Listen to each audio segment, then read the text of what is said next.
Hi everyone, welcome back to another video from Tech for Gamers.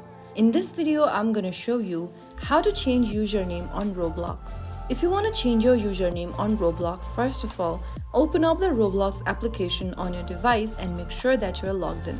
Once you're logged into the home page of Roblox, click on More at the bottom right corner.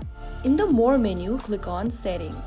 Inside the Settings menu, click on Account Info, and then from the Account Info tab, click on the pencil icon right next to username.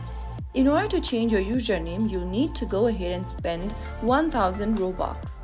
If you don't have sufficient Robux, you will not be able to change your username. You can also buy Robux by tapping the buy option and following through the prompts. Make sure you have enough Robux in your account, and then once you do that, you can then go ahead and change your username on the next page.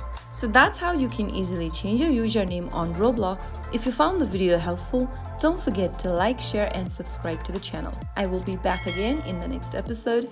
Thank you for watching.